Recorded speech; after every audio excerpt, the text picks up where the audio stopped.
আসসালামু আলাইকুম রহমতুল্লাহি ওবারাকাতুহ। প্রিয় দর্শক মণ্ডলী, কেমন আছেন? আশা করি আল্লাহর অশেষ রহমতে অনেক ভালো আছেন। তো আজকে আমরা জানবো যে ফোরাত নদী পানি শুকিয়ে যাওয়ার কিয়ামতের আলামত।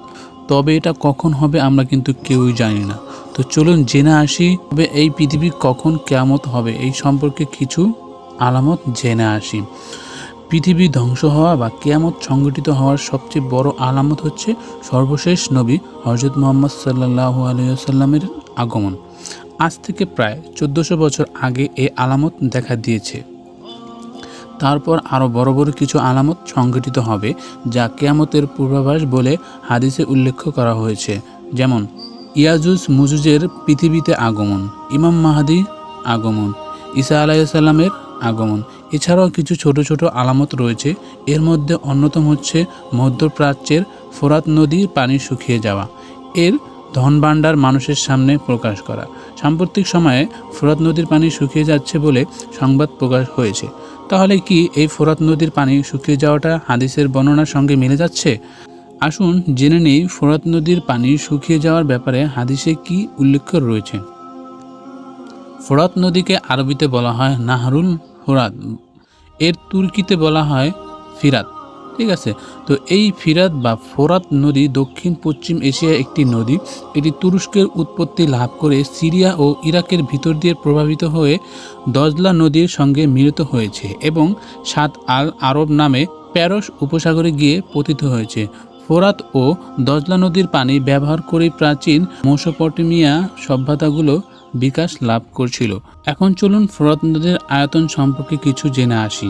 ফোরাত নদী 2700 কিলোমিটার দীর্ঘ এবং এর অববাহিকার আয়তন প্রায় 4,40,000 বর্গ কিলোমিটার। এর মোট অববাহিকার মাত্র 30% তুরস্কে অবস্থিত হলেও এর 90% পানির উৎস হল তুরস্কের উচ্চভূমি। ফোরাত নদী প্রতি বছর প্রায় 2800 কোটি ঘনমিটার পানি বহন করে। এপ্রিল ও মে মাসে নদীটি সর্বোচ্চ পানি ধারণ করে। ফোরাত নদীটি অনেক গভীর নয় বলেই এতে ছোট ছোট নৌকা ছাড়া আর কিছুই চলাচল করতে পারে না। এটি মূলত তার পার্শ্ববর্তী শহরগুলোতে পানি সরবরাহের জন্য খুবই গুরুত্বপূর্ণ। তাই দেখা যায় নদীটি তুরস্ক, সিরিয়া ও ইরাকের মধ্যে রাজনৈতিক অস্থিরতা সৃষ্টির অন্যতম একটি মাধ্যম। এই তিনটি দেশই জমিতে সেচ দেওয়া ও পানি অন্যান্য কাজের জন্য ফোরাতের ওপরেই নির্ভরশীল। তাই দেশগুলো নিজের স্বার্থে নদীতে বিভিন্ন বাঁধ নির্মাণ করে লাভবান হতে চায়। সিরিয়া, তুরস্ক ও ইরাক সরকার এখন পর্যন্ত 12টি বাঁধ নির্মাণ করায় 1999 সালের পরে ফোরাত নদীর পানি আশঙ্কাজনক হারে কমতে শুরু করে। আঞ্চলিক রাজনৈতিক কারণে ফোরাত যেমন আলোচনার কেন্দ্র, তেমনি ধর্মীয় কারণেও ফোরাতের নাম মুসলিম বিশ্বে ছড়িয়ে পড়েছে। ফোরাত নদী নিয়ে রাসূল সাল্লাল্লাহু আলাইহি ওয়াসাল্লাম খুবই গুরুত্বপূর্ণ ভবিষ্যৎবাণী করেছেন। এক হাদিসে রাসূল সাল্লাল্লাহু আলাইহি ওয়াসাল্লাম বলেছেন, ফোরাত নদী শুকিয়ে যাবে, তার থেকে স্বর্ণের খনি উন্মোচিত হবে।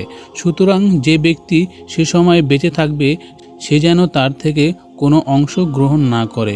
বুখারী শরীফ কিতাবুল ফিতান, হাদিস নাম্বার 7119। কিয়ামত সংঘটিত হবে না যতক্ষণ না ফোরাত নদীর একটি স্বর্ণের পাহাড় প্রকাশ পাবে। মানুষ তা নিয়ে যুদ্ধ জড়াবে এবং প্রত্যেক দলের শতকরা 99 জনই মারা পড়বে। তাদের প্রত্যেকের কামনা থাকবে, হায় বেঁচে যাওয়া মানুষটি যদি আমি হতাম। মুসলিম শরীফ কিতাবুল ফিতান, হাদিস নম্বর 2894। হাদিসের ব্যাখ্যায় শাইখুল ইসলাম তাকি উসমানী হাফিজুল্লাহ বলেন, ফোরাত নদীর স্থলে স্বর্ণের পাহাড় উঠবে। এর দুটি অর্থ হতে পারে, এক, নদীটির জায়গায় একটি পাহাড় উঠবে যার ভেতরে স্বর্ণের খনি থাকবে। 2, নদীতে স্বর্ণের খনি থাকবে, তবে পাহাড়ের সঙ্গে তুলনার উদ্দেশ্য হলো স্বর্ণের পরিমাণ অনেক বেশি হবে। তিনি ইবনে মাজাহ এর সূত্রে আরও একটি বর্ণনা এনেছেন। হাদিসটি হচ্ছে হযরত শাহবান রাদিয়াল্লাহু তাআলা আনহু এর সূত্রে বর্ণিত। নবী করিম সাল্লাল্লাহু আলাইহি ওয়াসাল্লাম বলেছেন, তোমাদের খনিকে কেন্দ্র করে 3টি গ্রুপ যুদ্ধ লিপ্ত হবে। প্রত্যেকজন খলিফার সন্তান হবে। এই খনি কারো জন্যই হবে না। এমতো অবস্থায় পূর্ব দিকে কালো পতাকা ওড়ানো হবে। তারা এসে তোমাদের সঙ্গে যুদ্ধ করবে, কিন্তু কেউ তাদেরকে হত্যা করতে পারবে না। এতটুকু হাদিস বলার পরও বর্ণনাকারী বলেন, রাসূল সাল্লাল্লাহু আলাইহি ওয়াসাল্লাম আরও কিছু বিষয় বলেছিলেন, কিন্তু তা আমি মুখস্থ করতে পারিনি। এবং ইবনে হাজার আসকালানি রাদিয়াল্লাহু তাআলা আনহু এর ভাষ্যমতে এর আগে অবশ্যই একটি আগুন বের হবে। সেই হিসেবে বলা যায় ওই আগুন বের হওয়ার পর যখন ফোরাত নদী শুকিয়ে যাবে সেটাই হলো কিয়ামতের আলামত, এবং এরপরেই ইমাম মাহাদির আবির্ভাব ঘটবে।